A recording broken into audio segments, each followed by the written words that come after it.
Explorando ciencia y formando recursos humanos. Fue un espacio de diálogo impulsado por la Cámara Paraguaya de Exportadores y Comercializadores de Cereales y Oleaginosas CAPECO para presentar todo el esfuerzo que se está realizando en el marco del proyecto de fortalecimiento de la investigación y difusión del cultivo de trigo en Paraguay. El encuentro contó con la participación del Centro Multidisciplinario de Investigaciones Tecnológicas de la Universidad Nacional de Asunción, el Consejo Nacional de Ciencia y Tecnología, el Instituto de Biotecnología Agrícola y el Instituto Paraguayo de Tecnología Agrícola, instituciones con las que se lleva adelante este plan. El eje principal es la investigación y mejoramiento del cultivo que permita un alto potencial de rendimiento, adaptación a las altas temperaturas, sequías frecuentes, precocidad, resistentes a enfermedades y mejor calidad industrial apta para exportación, dando sostenibilidad a toda la cadena. Hoy a 20 años podemos tener hoy y vamos a honrar hoy a un elenco de jóvenes investigadores que participaron en esas líneas de trabajo y siguen haciendo su trabajo de investigación y acompañamiento y también de formación, porque están asistiendo a universidades locales y del exterior para hacer su grado de maestría o de posgrado de doctorado. Y yo creo que estamos reforzando un aspecto de conocimiento y de investigación que es muy importante para dar sostenibilidad a toda la cadena agrícola, en este caso del trigo, pero se puede mañana agregar también estos esfuerzos y estas capacidades a otros rubros que son bases, digamos, de la cadena alimentaria en Paraguay, ¿no? Sí, acá el desarrollo, tenemos nosotros microregiones, al sur Itapúa, que es más templado, fresco, Alto Paraná en el centro, y al norte Canelillú, que es más cálido, más seco, con diferencia de suelo. Y yo creo que las variedades que se desarrollaron, considerando que el programa de trigo se inició en Misiones, y fue el primer programa de mecanización agrícola del Paraguay. Y como se traían variedades del exterior, se fracasó en eso, no obtuvo sostenibilidad, pero todo ese esfuerzo sirvió para dar inicio al cultivo de la soja en verano, porque el trigo es un cultivo de invierno. Y entonces todo ese esfuerzo de mecanización se empezó a incorporar la soja, se desarrolló la soja y hoy el esfuerzo que se hizo con el trigo es darle mejores condiciones para también agregar en la producción intermedia después de la cosecha de soja. El trigo acá se cultiva abril-mayo, ¿verdad? Y se cosecha agosto-septiembre y después ya se siembra soja. O se planta maíz después de la soja y después, bueno, es la cadena. Y lo que se agregó con esto es darle más oportunidad al productor de no solamente hacer el cultivo de verano, sino agregar otros cultivos para usar su maquinaria, su tierra, su tiempo y al mismo tiempo abastecer a un mercado local demandante y en calidades que se lograron también mejorar, que hoy el trigo paraguayo en Brasil es apreciado porque sirve como mejorador de las líneas de trigo en la producción de harina para cierto tipo de productos especiales, la cadena de galletitas, de productos secos, fideos o panificados en general. Yo creo que se avanzó mucho hoy por el convenio que se tiene con organismos del exterior. Se está en red con ellos también haciendo continuamente evaluaciones de los desarrollos locales y las selecciones locales y estamos recibiendo también materiales del exterior que se incorporan a la línea de investigación, lo cual abre muchas posibilidades. Yo creo que en Paraguay el área que se destina a trigo está en el orden de las 400.000 hectáreas y estamos produciendo 850, 900.000 toneladas de trigo que abastece nuestro mercado interno, que está en el orden de 600.000 toneladas y queda un excedente para exportar, ¿verdad? Nosotros estamos exportando trigo, el Paraguay exporta trigo y también exporta harina y hoy exporta muchos productos industrializados como las líneas de galletitas y productos, digamos, que están aplicando varias marcas nacionales. Yo creo que hay un crecimiento importante de valor agregado industrial a este esfuerzo de desarrollo de investigación y producción de trigo en Paraguay. El productor agrícola está siempre expuesto, está usando su mejor esfuerzo y tecnología y conocimiento, poniendo todos los insumos y recursos, y el factor determinante siempre termina siendo el clima también. Pero el trigo en media, en todo este periodo, evolucionó de un rendimiento que se tenía en origen de 1.500 kilos por hectárea y estamos en 2.500, 2.700 kilos por hectárea y parcelas, y cuando da el clima inclusive llegan a 3.000, ¿verdad? Yo creo que hay una evolución positiva que le está dando competitividad a la producción y está siendo aceptado por el productor como una actividad rentable.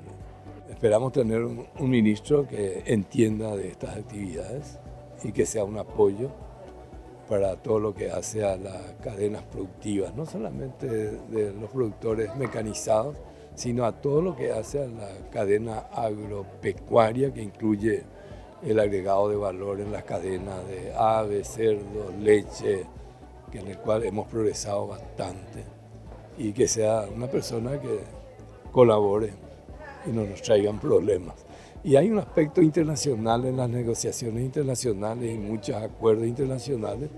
Esperamos que el ministro que venga entienda de eso y sea cauto y pueda, digamos, ayudarnos a defendernos de condiciones que no corresponden a veces, que quieren imponernos en acuerdos internacionales multilaterales. Pero estamos bien, yo creo que vamos a tener un buen ministro y esperamos también, estamos ilusionados de que tengamos un buen gobierno. Y ahí vamos a estar todos trabajando para que así sea, para que así sea.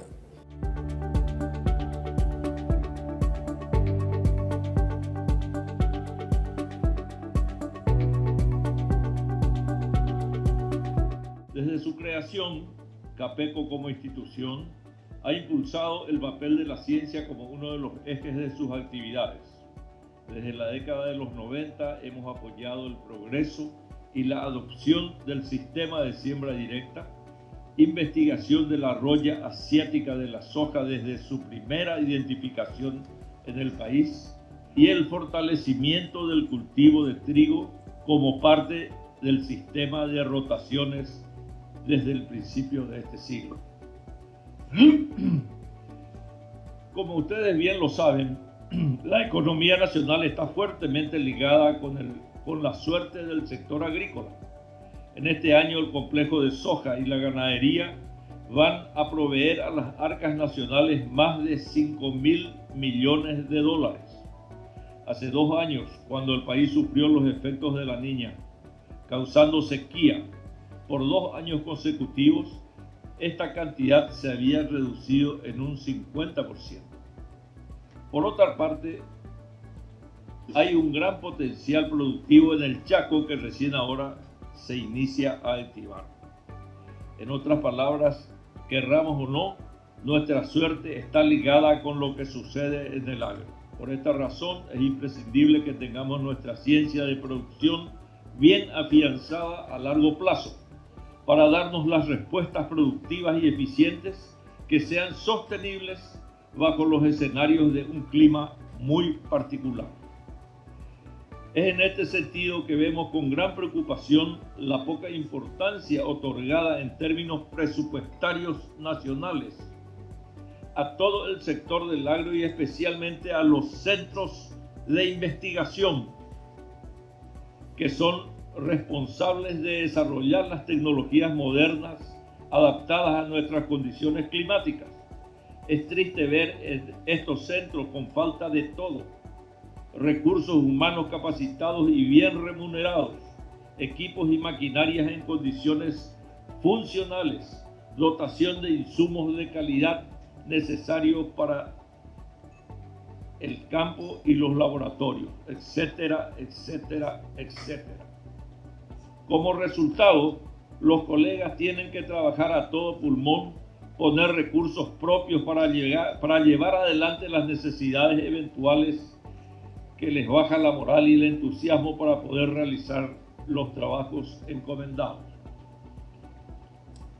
Con la apertura de proyectos de ciencia y categorización de científicos, parte del CONACYT hace algunos años, se pensaba que los problemas mencionados anteriormente fueran resueltos. No cabe duda que de estos ayudaron mucho, pero no fueron suficientes para completar las necesidades o llenar el vacío que ha existido en la investigación agrícola ganadera por años de descuido y desidia. Actualmente vemos que este respiro parcial también ha caído en garras de la burocracia, resultando en demoras eternas en los llamados y otorgamientos de proyectos seleccionados. Se espera que con la entrada de un nuevo gobierno y autoridades en el país tengamos una mejor suerte de crear conciencia de las necesidades urgentes, no solo en las investigaciones agropecuarias, sino en la ciencia en general. Este proyecto ha servido como aglutinador, reuniendo innumerable cantidad de instituciones y técnicos en el país y en el extranjero para resolver los problemas que afectan la productividad de este cereal. Nos complace ver cómo un proyecto de ciencia aplicada y productiva es capaz de crear nuevos conocimientos a nivel de ciencia básica a través de una colaboración amplia y también formar jóvenes científicos dedicados en el proceso que van a seguir generando resultados en el futuro, siempre que nosotros y las autoridades de turno seamos capaces de darles el apoyo necesario. Este año, el doctor Mohan Kohli, al cual lo vamos a escuchar en breve, está cumpliendo 45 años de actividad de investigación de trigo en el Paraguay. Más de la mitad de su vida él lleva en nuestro país trabajando intensamente y siempre muy calladamente en los campos nacionales. El gobierno nacional ha creído conveniente y justo, y todos por supuesto estamos con esa misma condición,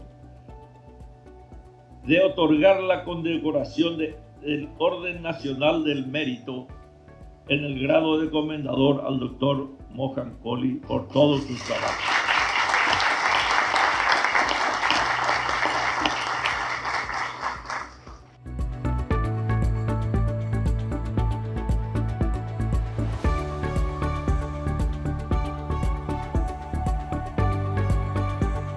No, en el Chaco es realmente todo muy promisorio. El Chaco sustancialmente se hizo conversión de uso de suelo a pasturas para cría de ganado y se desarrolló y bueno, sobre eso viene todo el Chaco, digamos, con ganadería sobre pasturas, ya muchas de ellas muy antiguas, que ya no eran rendidoras y productivas, con compactación de suelos. Y eso introdujo a la agricultura como un elemento también de innovación y mejorar la producción ganadera en el Chaco, haciendo recuperación de suelos y agregando líneas de producción como la soja y, como digo, después de la soja también los cultivos de trigo que este año se dieron con materiales investigados también por el programa. Es una área bastante buena, con buena respuesta, y yo creo que hay un futuro en el Chaco para el trigo.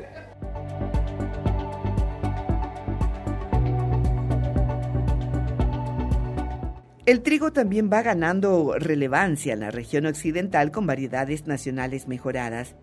En este proceso, la incorporación de cultivos de invierno con adaptación al ambiente es de fundamental importancia, considerando el efecto que puede generar en la rotación de cultivos y la oportunidad que representa fortalecer un rubro de renta en la cadena agrícola chaqueña.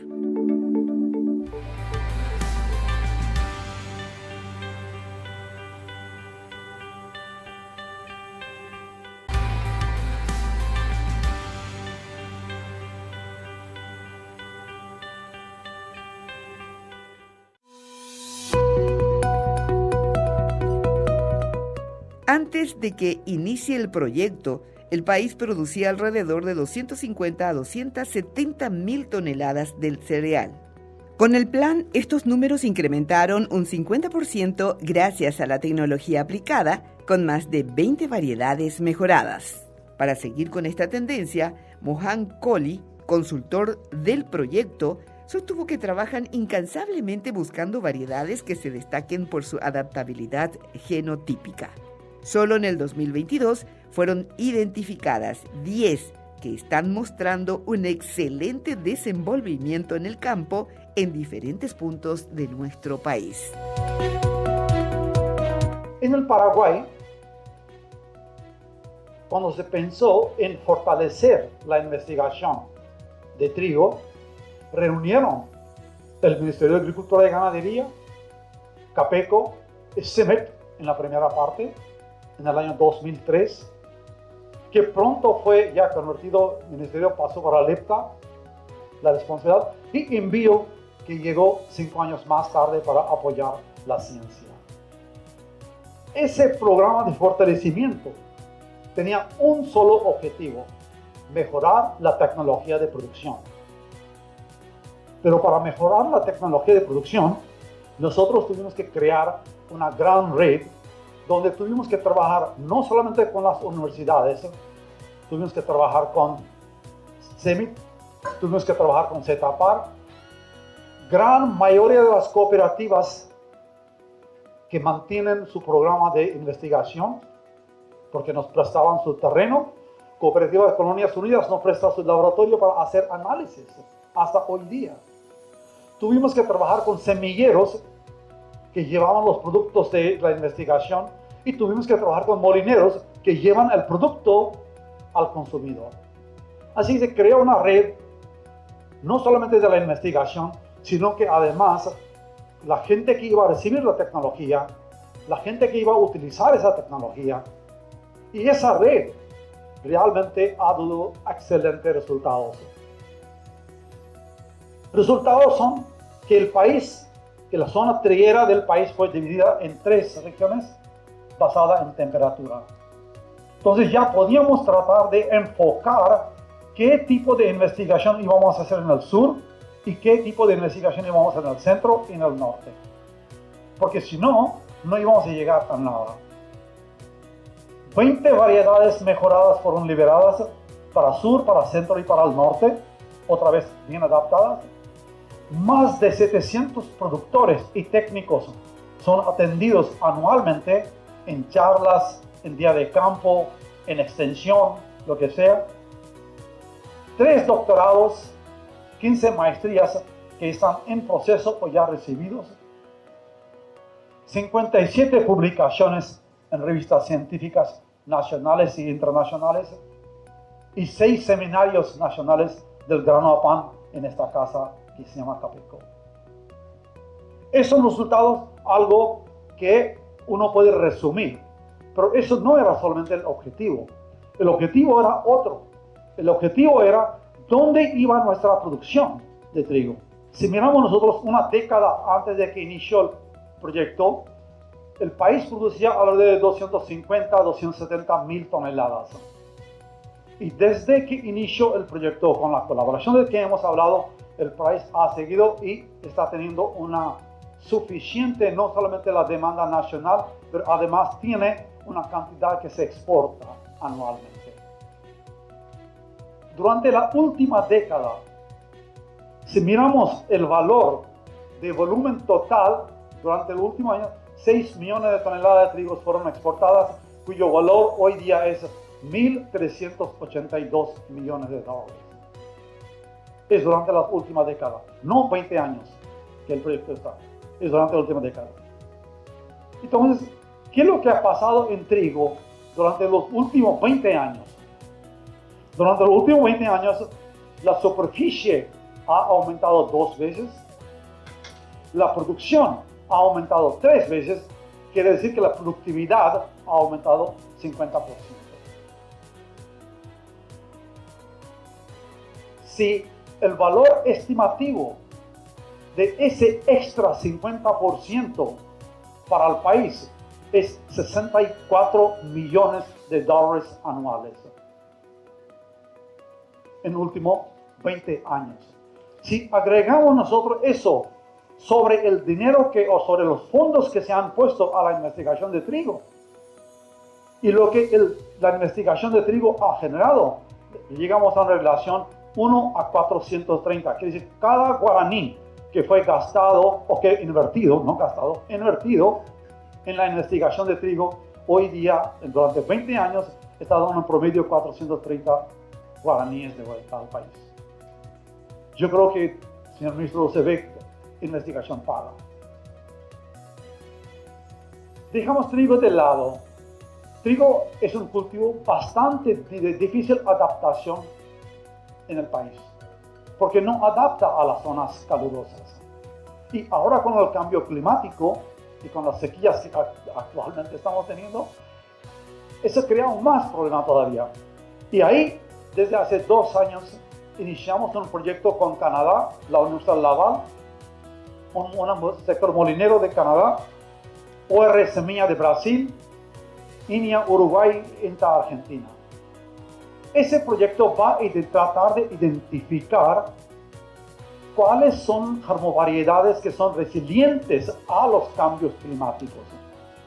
De aquí a 10 años, de 20 años, lo que sea. Entonces nosotros, ¿qué es lo que estamos queriendo hacer acá? Lo que estamos queriendo hacer acá es, estamos tratando de buscar una amplia adaptabilidad genotípica. Hay 150 materiales de todos esos países que están siendo probados en distintas regiones del mundo. De esa adaptación vamos a tratar de relacionar con la genómica, a ver si podemos entender de que hay un gen, 2 genes, 50 genes que nos dan la adaptación. Queremos, como ambiente afecta la calidad de trigo, vamos a tratar de también ver cómo afecta la calidad en cada ambiente. Estructura de raíces para la sequía, que se va a estudiar en Canadá, y al mismo tiempo vamos a tratar de mirar líneas tolerantes a estrés múltiples. Tenemos 1 año de datos ya compilado, y si ustedes miran, es bastante claro. Cuando uno se adapta a material de Canadá, adapta mucho más en Canadá y adapta también en Chile. Cuando los 3 países de la región, Brasil, Paraguay y Uruguay, están mucho más cercanos, la parte sur de Brasil ya no adapta para nosotros tal vez. Pero y lo más importante es que hay un material acá, hay una coordenada acá que nosotros tenemos 10 materiales que fueron identificados el año pasado que están excelentes en todas las localidades. Este es el 2º año. Nuestro ensayo está centrado en Canindeyú, con temperatura alta, con sequía, y ojalá que podamos tratar de ver que ese material que adaptó mejor el año pasado sigue adaptando mejor este año. Otro aspecto que afecta a trigo en Paraguay son las enfermedades, por alta temperatura y por humedad. Y en ese caso voy a mencionar solamente 2 o 3 ejemplos que estamos teniendo. En el caso de complejo de roya, porque Ruth Scholz va a hablar un poco más tarde, roya de la hoja, roya del tallo, roya estriada, tenemos un convenio con CIMMYT y estamos trabajando roya del tallo en Kenia, con Kenyan Agricultural Research Institute, específicamente sobre una raza que está afectando al mundo y que hay poca resistencia. Estamos trabajando con Uruguay para la roya de la hoja. Cuando hace 2 años atrás nos apareció la roya amarilla por la primera vez en el mundo, primera vez en la historia. Trabajamos con Dinamarca para poder identificar qué raza era. Y el año pasado, cuando nos apareció una nueva raza de roya roya del tallo, trabajamos con Minnesota y USDA para tratar de identificar qué es lo que era eso. Se hizo la primera detección de la roya estrellada, que tiene una raza PST13 que está acá y está en Sudáfrica. ¿Cómo llegó acá? Dios sabe. Esa es parte que tenemos que tratar de ver con ustedes. En Paraguay 21 y la primera infección de roya del tallo sobre el SR38 que fue detectada el año pasado. Los hongos mueven, evolucionan y nos van a crear problemas. Tenemos que tener conocimiento nosotros para poder adelantar a eso. Siguiente enfermedad que a nivel mundial está creando problemas para China, Canadá, Australia, India y nosotros, Brasil, Uruguay, con sur, estos áreas por sus toxinas. Porque es uno de los peores hongos que realmente cuando ataca lleva toxina al grano que después a nivel de comercio está vedado. Doctora Andrea va a hablar de eso un poco más tarde. Pero lo que hemos hecho nosotros acá es descifrar el complejo de Fusarium en el país. ¿Qué hay en el país? Tratar de formar una colección para que las siguientes generaciones sigan con esa colección y vean que cómo son, qué tipo de variabilidad tienen, evaluar materiales y por supuesto análisis de variabilidad toxicológica que doctora Andrea va a hablar con ustedes, que no teníamos ningún conocimiento ni del hongo, ni cuánto causa, ni qué toxina libera. Yo creo que eso es lo que vamos a escuchar de ella. También tenemos la red internacional de resistencia a la penicularia, donde nuestro proyecto está trabajando con USDA de Maryland, CIAT de Bolivia y CEMEC en México. Tenemos un trabajo en Nepal y en Bangladesh, pero no podemos mandar los materiales por problema de una enfermedad que es el hongo de carnal bunch, es el carbón carnal, que no podemos cambiar materiales con ellos. Y por eso directamente mandamos material, recibimos información, pero no podemos hacer más de cosas. Y acá, eso va a hablar hoy día nuestra colega Alice Chávez, fuente de inóculo, variabilidad patogénica y por supuesto la búsqueda de resistencia amplia y análisis de resistencia. No podemos olvidar de la calidad industrial. Hace unos minutos yo le mencioné de que calidad industrial se afecta mucho por ambientes. Teníamos un proyecto en Argentina, Embrapa en Brasil, INEA Uruguay, INEA España, INEA Chile, INEA España, INEA Uruguay y CEMEC, donde tratamos de evaluar 23 genotipos en 20 ambientes para ver cuáles fueron los factores o cuáles eran las variedades o cuáles eran los criterios que podían ser un poco más estables. Buscar la estabilidad. Hicimos parámetros físicos, determinación de glutaminas, gliadinas, cicalinas, purindolinas y estudio refológico para hacer el pan. Y logramos de que es una pelota en el aire. Depende del año a año, depende de cosecha a cosecha, que la calidad sigue variando. Tenemos que tratar de ver dónde está la estabilidad. Hoy día, en últimas semanas, se ha hablado bastante de trigo HB4, que es un transgénico, que es tolerante a la sequía y la salinidad, que está en el proceso de desarrollo actualmente. Y estamos trabajando con Bioceres, es un proyecto bilateral, que trabajamos con Bioceres en Argentina, y ellos nos están apoyando a nosotros en desarrollar para condiciones de Paraguay. Es un gen que proviene del girasol. Y realmente lo que hace es que actúa sobre el sistema metabólico de las plantas. Actúa de dos formas. Por un lado, lo que hace es que mejora los antioxidantes osmoprotectores para que la osmosis sea menor. No haya problema para que la planta siga haciendo su fotosíntesis. Por otro lado, también actúa sobre la vía de etileno, que hace menor senescencia. Es como que no envejeces. Entonces, un lado, la planta no envejece, y otro lado, toma más oxígeno y sigue activo. Es la única cosa que lo hace. Y eso es lo que da a él, se activa solamente bajo condiciones de estrés. Es el gen que está presente, pero no se va a expresar si no hay sequía o si no hay salinidad. Es la parte. También permite usar un herbicida en base de glufosinato de amonio para controlar la maleza, pero no es necesario.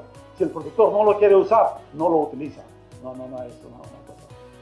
Así que, cuando el Paraguay, junto con todo ese equipo, estamos haciendo estos trabajos, el mundo sigue su marcha. El mundo sigue su marcha rápidamente en conocimientos genéticos, fisiológicos y agronómicos, que es mucho más rápido que nosotros estamos siguiendo.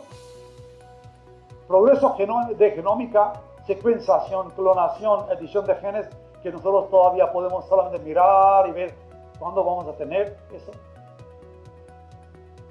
Desarrollo de productos biológicos para nutrición y sanidad de cultivo, que creo que es muy importante, un área que vamos a tener que trabajar acá. Avances de instrumentación y agricultura de precisión.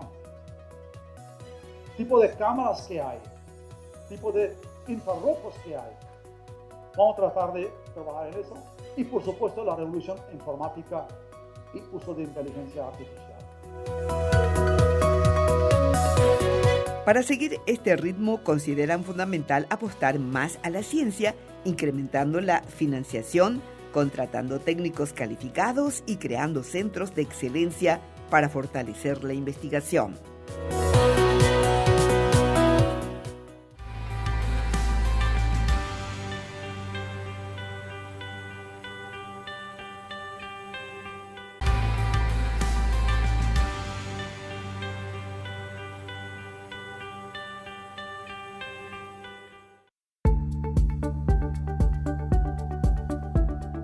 Desde hace 10 años, en el marco del proyecto, el equipo multidisciplinario viene trabajando en la investigación sobre la resistencia de trigo a la enfermedad conocida como piricularia. El resultado indica que dicha resistencia se basa en varios factores aditivos derivados de múltiples fuentes que deben explorarse más a fondo y también usarse para desarrollar germoplasma de trigo resistente a piricularia. La piricularia del trigo también se conoce como brusone y está causada por el hongo Magnaporte oryzae patotipo triticum. Este hongo afecta al raquis de la espiga y desde el sitio de infección para arriba se blanquea la espiga y no llena el grano. Por tanto, hay pérdida en la producción. Tanto es así que en algunos casos se sabe que la pérdida puede llegar hasta el 100%, o sea, no tener granos en la cosecha, lo que por supuesto es bastante alarmante. Esta enfermedad, como pueden ver en el mapa, por primera vez fue detectada en Brasil en 1985. La mayor epidemia, si bien hay algunos autores que dicen que en Paraguay se detectó varios años antes, la primera epidemia está documentada del 2002 y como pueden ver también está en varios otros países del cono sur. También en los últimos años se reportó en Bangladesh y Zambia. Lo que está publicado hasta ahora, sabemos entonces que la enfermedad está presente en el país. Primera idea, bueno, queremos fuentes de resistencia genética como una herramienta para hacer frente a esta enfermedad. Lo que se conocía, la variedad que se conocía como resistente era la variedad Milan. La variedad Milan tiene una traslocación cromosómica. Una traslocación es un rearreglo de cromosomas. Se rompe el brazo de un cromosoma, se rompe el del otro y hay un rearreglo. En este caso se dio con Aegilops ventricosa ese rearreglo. Y ese cromosoma traslocado, como afecta al cromosoma 2A del trigo, se la conoce como 2NS2AS. De esta traslocación le voy a estar hablando un poquito más adelante, entonces por eso trato de explicarles un poco a qué me estoy refiriendo. Si yo les digo la traslocación 2NS2AS está presente, quiere decir que tenemos ese rearreglo cromosómico que está documentado, aporta resistencia genética. Estos trabajos iniciaron, como les dije, hace varios años ya y evaluamos para este trabajo 57 líneas avanzadas, Canindé 1 y Milan como controles positivos para nuestra traslocación en estudio. Se hicieron inoculaciones a campo, Alicia y su equipo se encargó de hacer las inoculaciones a campo y con el patógeno y ellos fueron poniéndole puntajes y notas a 15 días de inocular, se fueron tomando lectura de los síntomas que iban viendo. Esa gradación de síntomas va del 0 al 4, como pueden ver ahí, siendo 0 sin lesiones, 1 lesiones inferiores a 1.5 milímetros, 2 lesiones intermedias, 3 tienen una mezcla de glumas verdes y blancas, y 4 que sería totalmente blanca, que es el síntoma característico de la enfermedad. Como les decía, desde que se blanquea ya no se producen granos. Entonces, como pueden ver, hay una gradación de notas que se fueron tomando.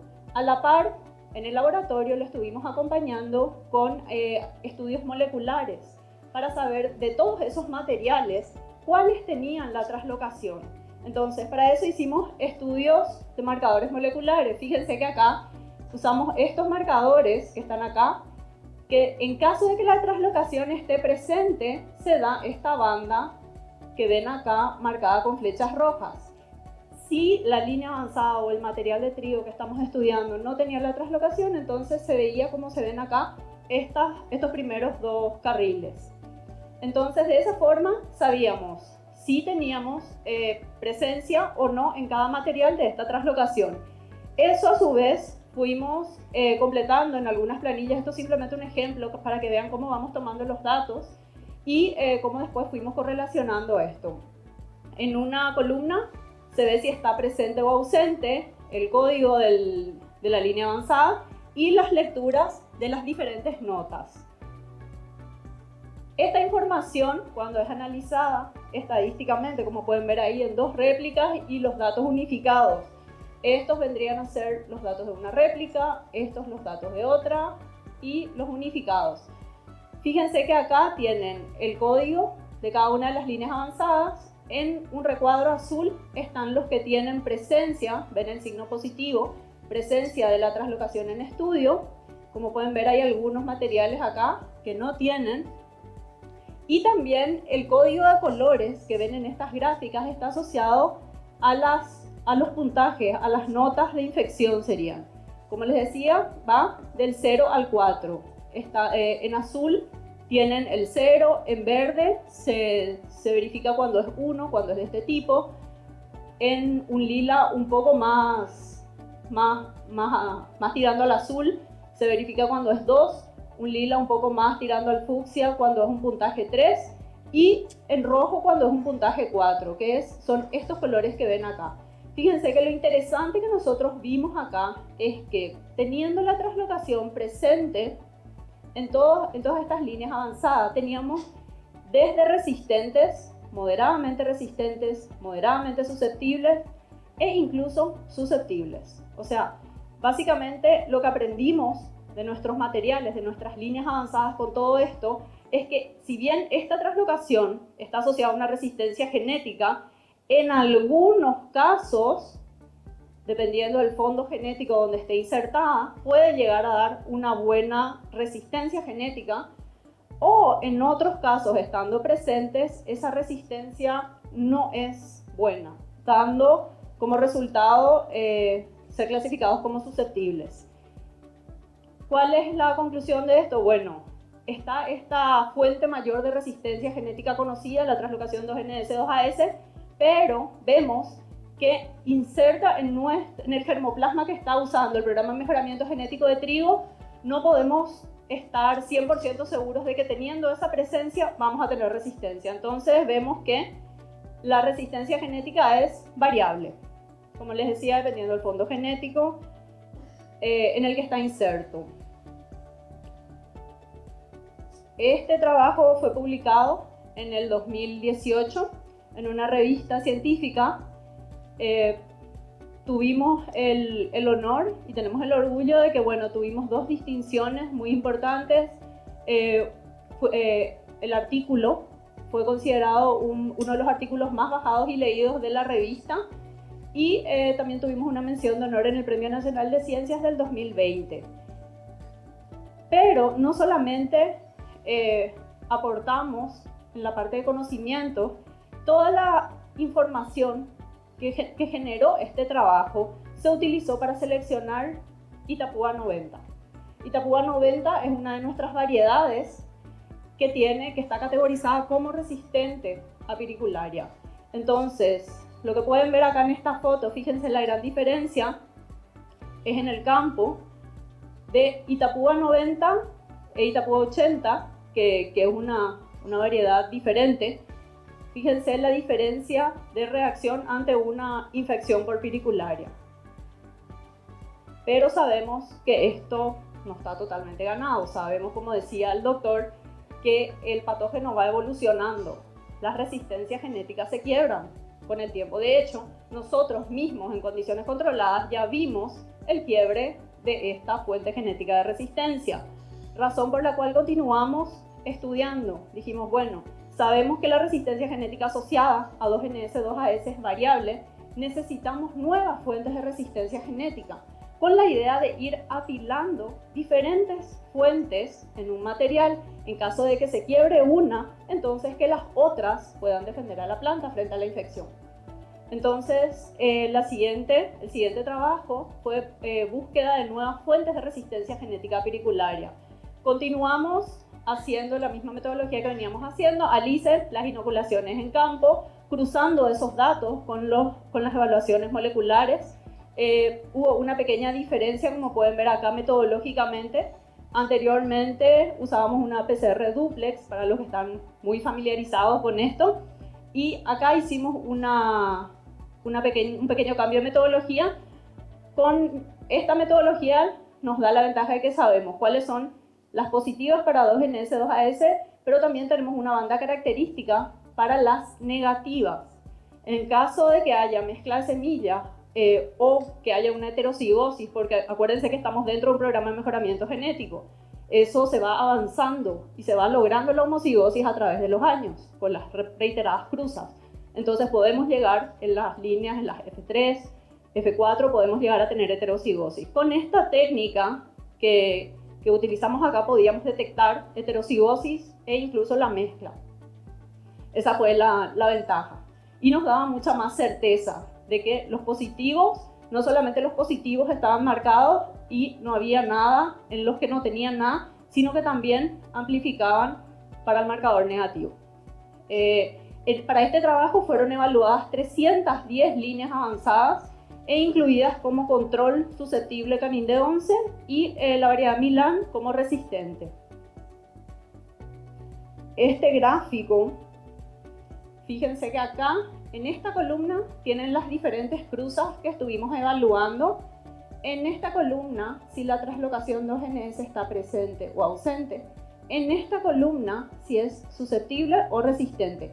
Para este trabajo en particular consideramos resistentes puntajes del 0 al 2 y susceptibles del 3 al 4. Acuérdense de las notas que les fui mostrando al principio, ese mismo sistema de notas continuamos utilizando en este trabajo. Pero lo interesante de este trabajo es que, fíjense que acá, materiales que tengan o cruzas que provengan de estas familias en particular, tenían ausencia de la translocación y fíjense, están dentro de los materiales clasificados como resistentes. Entonces decíamos, tenemos nuevas fuentes de resistencia genética que no están basadas en la translocación 2NS. Fíjense incluso en este ranking que se hace basándose en la probabilidad de susceptibilidad. Acá en azul, las líneas azules que ven son cuando la translocación está presente. Las líneas rosa oscuro cuando la translocación está ausente. Acá se ven las diferentes familias de cruzas. Fíjense que Canindé 2 Milan, esta familia en particular, teniendo la translocación ausente, o sea, sin la translocación, se ubica en una probabilidad de resistencia bastante comparable a las que sí tienen la translocación. Entonces, es eso lo que nos da pie a decir que la familia Canindé 2 Milan es una cruza, son líneas promisorias o candidatas a encontrar nuevas fuentes de resistencia genética. También otras cosas interesantes dentro de esto, que se pueden sacar de este ranking, es que Canindé 2 Milan, fíjense que está acá, pero Milan Canindé 2 está acá. Por tanto, hay una cierta diferencia entre quién es parental materno y paterno en las cruzas, y que podemos estar sospechando que dependiendo de si es materno o paterno, canindedos puede tener una interacción diferencial. Entonces, son informaciones bastante interesantes. Este trabajo fue publicado en el 2022, el año pasado, en esta revista. Y lo que nos queda de tarea para continuar es listo, tenemos líneas promisorias, líneas interesantes, es saber exactamente dónde están los genes o regiones genómicas, que están asociadas a la resistencia en estos materiales. Eso es una tarea todavía pendiente que tenemos y para la cual escribimos un proyecto con ACID que está concursando. Ojalá salga pronto la evaluación de los proyectos en concurso.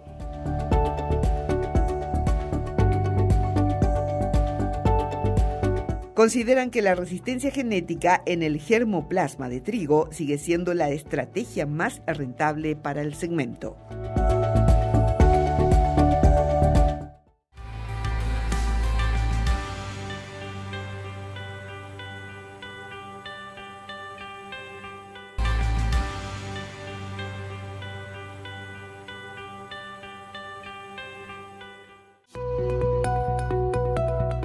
La incidencia de enfermedades es considerada como una de las limitantes más importantes del cultivo de trigo. Esta producción a menudo se ve amenazada por factores tanto bióticos como abióticos. Por ello, avanzar hacia variedades más resistentes es fundamental para seguir mejorando la productividad y el rendimiento. Entre los factores limitantes bióticos, por ejemplo, se encuentra el Fusarium, un tipo de hongo que puede producir toxinas y afectar el desarrollo del trigo. El tema de las micotoxinas siempre es un poco polémico, ¿verdad?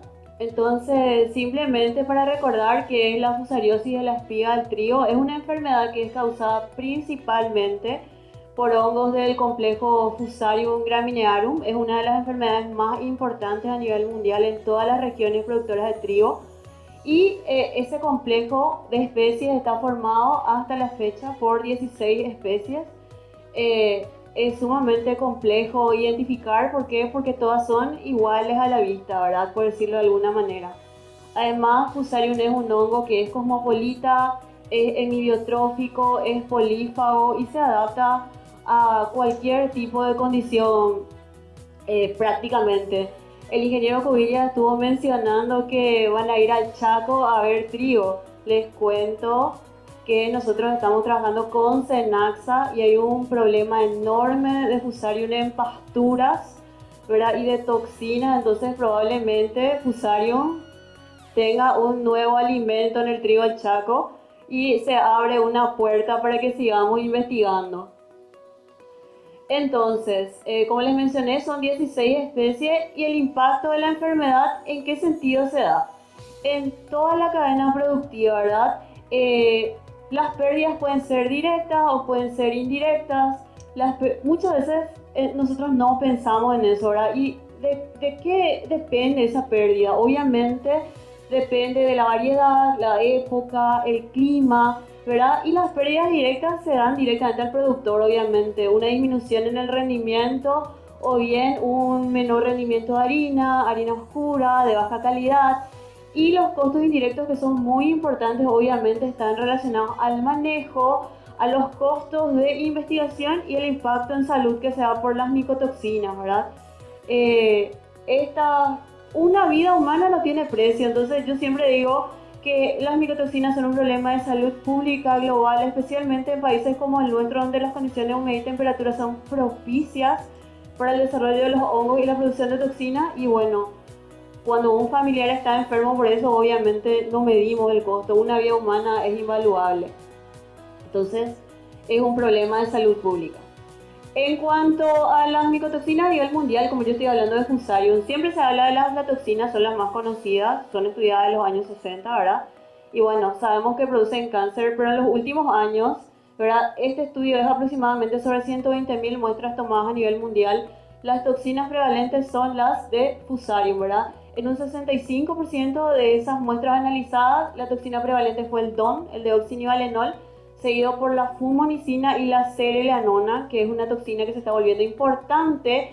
¿Por qué? Porque la sereleanona tiene efectos estrogénicos y está regulada la presencia del ceranol, que es un derivado de la sereleanona, en todo lo que tiene que ver con la ganadería, ¿verdad? Entonces, la vaca come el pasto o el balanceado contaminado con sereleanona, se detecta en orina ceranol y se le bloquea al país. Entonces, es un problema económico. Las micotoxinas son barreras pararancelarias. Además, en el caso del deoxinivalenol, él, además de ser una micotoxina, es una fitotoxina y está involucrada en todos los procesos que tienen que ver con la infección, ¿verdad? Entonces pueden suprimir o retrasar la respuesta de defensa de la planta al ataque del patógeno y aumentan las pérdidas, obviamente, por el ataque del Fusarium. Entonces, a partir de eso, en el año 2012, cuando llegué al posgrado, el doctor me llamó a su oficina, me presentó el colega Danilo Fernández, me dijo, hay un doctor que tenés que conocer cuando yo estaba en México, ¿verdad? Y me contactó con el doctor Colli y escribimos un proyecto. El doctor me dijo, quiero que hagas lo mismo tu tesis doctoral con Fusarium en Paraguay. Yo decía, bueno, no es lo mismo, otro hongo, ¿verdad? Pero tratamos de hacer algo similar y estudiar las especies de Fusarium que estaban presentes en los campos de trigo y el potencial que podían producir el potencial de producción de toxinas de esas especies. Ese proyecto fue financiado por el INVIO con el apoyo, obviamente, del CEMIT, que nos permitió hacer toda la Facultad de Ciencias Naturales y la Universidad Nacional de Asunción, que es nuestra casa. Entonces, a partir de ese proyecto, yo voy a hacer un resumen general. Capeco y el programa de trigo nos proveyeron de las variedades, ¿verdad? La resistencia a la fusariosis es extremadamente compleja, yo no voy a hablar de ese tema, pero hay diferentes tipos de resistencia, ¿verdad? Entonces nosotros dijimos, para ganar la guerra hay que conocer al enemigo. Primero tenemos que saber qué es lo que hay en el campo, porque los estudios se habían hecho como 15 años antes con la profe Lidia Quintana, que está acá presente, ¿verdad? Que había detectado ciertas especies de Fusarium y deoxinivalenol, pero bueno, como dijeron muchas veces, esa presencia de hongos evoluciona en el campo y nosotros estamos como en una bisagra entre Brasil, Argentina y Uruguay y nos dice la lógica que tendría que haber una riqueza mayor de especies porque estamos en un punto de transición, ¿verdad? Entonces, a partir de ese proyecto nosotros obtuvimos más de 600 aislados de Fusarium, logramos secuenciar 50 y hacer el genotipado de las micotoxinas, eso gracias a 4 tesis de maestría y un montón de estudiantes de grado que fueron formados. Entonces, en un primer screening que fue morfológico, en el que nosotros no podemos distinguir especies porque, como les mencioné, el complejo tiene 16 especies, detectamos por microscopía que el 78% de los hongos pertenecía al complejo Fusarium graminearum, que era ya lo que la profe Lidia había dicho. Ella había dicho un 80% aproximadamente en los estudios previos que había hecho 10 años antes. Pero bueno, encontramos otras especies, les voy a mencionar más adelante, ¿verdad? Hicimos el primer reporte de la presencia de Fusarium POE en los campos de trigo. ¿Por qué es importante Fusarium POE? Porque él es un potencial productor de nivalenol, que es una micotoxina que también está legislada y que puede ser una barrera paraarancelaria.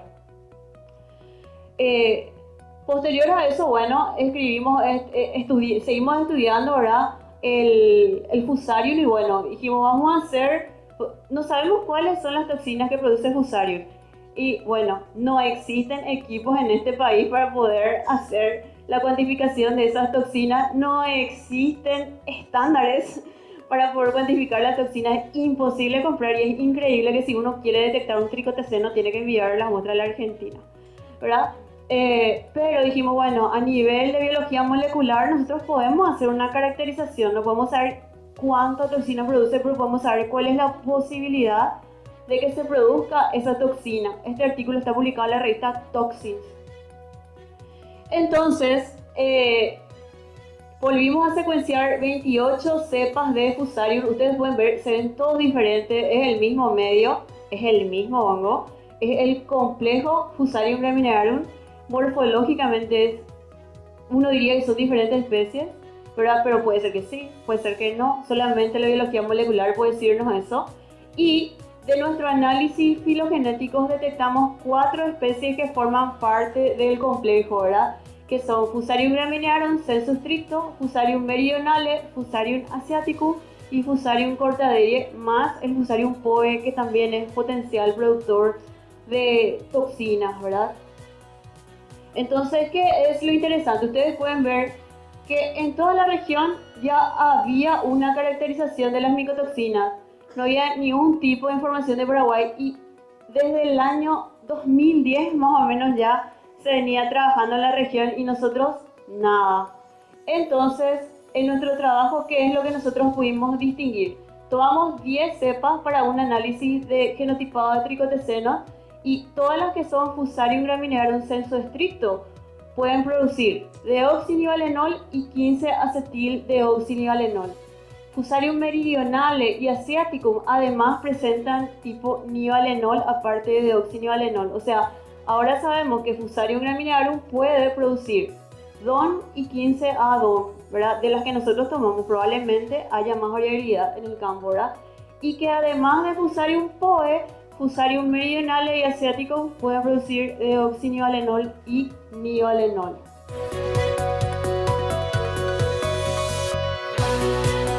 Dentro de la economía del agro, el trigo se ha situado como el cultivo clave para los meses de invierno y que contribuye con millones de dólares anuales a las arcas nacionales. En el campo y como parte del sistema de rotación, el trigo contribuye con una gran cantidad de rastrojos de excelente calidad para cubrir el suelo, lo que permitió instalar el sistema de siembra directa en el país.